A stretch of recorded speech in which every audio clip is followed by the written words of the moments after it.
Hey guys, in this video I want to talk about converting a conic from polar form to rectangular form. So we did this back when we were talking about polar coordinates, but I just wanted to go into detail with a conic and like what we're expecting and what we want to do. So remembering that r squared equals x squared plus y squared. That's not the way it's written here, but you know what I'm talking about.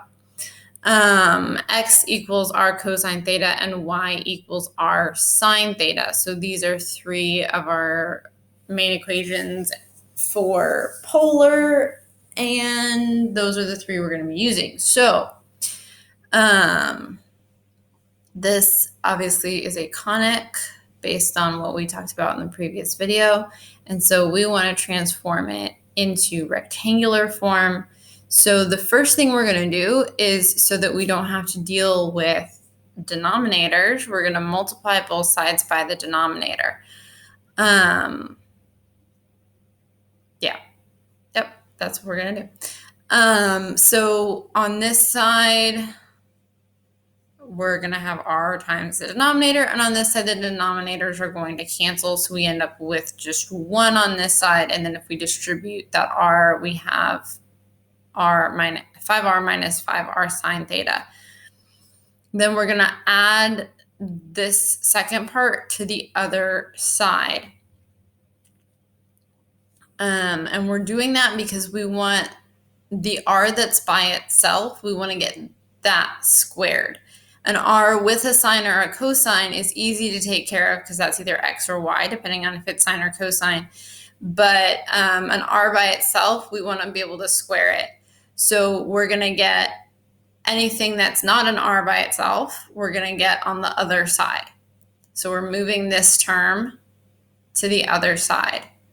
So then we have 5r equals 1 plus 5r sine theta. And then we're going to square both sides, again, because we want that r squared. So we're squaring both sides. So now we have 25r squared and then 1 plus 5r sine theta squared. Now we're going to replace our r's and our thetas with x's and y's. So r squared is x squared plus y squared, and r sine theta is y.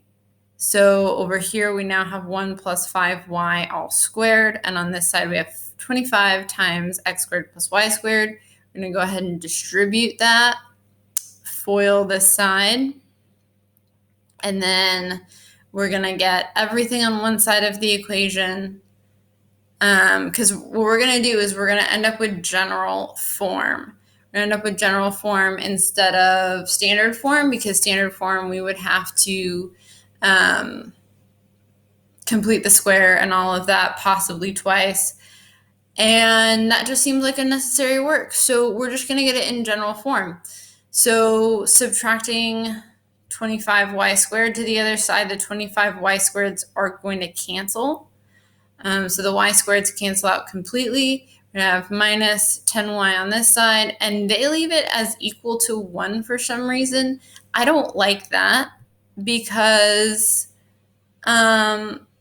this is not supposed to be equal to 1. It's supposed to be in general form, which means that it's equal to 0. So the final answer should be, if I can get this working, it's not going to work.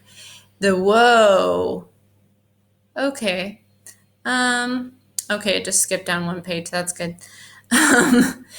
The final answer should be 25x squared minus 10y minus 1 equals 0. That would be general form. Sorry, that 0 is weird. I had trouble with my marker. So that's general form. That's what we want. Again, don't know why it's equal to 1. In standard form, it would be, except for this is a parabola. So I don't know what they were doing. It's weird. Okay. I want it in general form. I would put it in general form like this. Okay.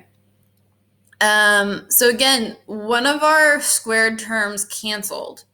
So when that happens, of course, we end up with a parabola. So that's how you get a parabola out of something like this, right? One of your squared terms is going to cancel. So if we had gone and found E, if we had done the work to find E in this case, it would have been 1 because we ended up with a parabola. You don't need to do that because that wasn't part of the question. You were just converting it to rectangular form, but that's what would have happened if you had found E. So hopefully that helps, and I will see you in the next video.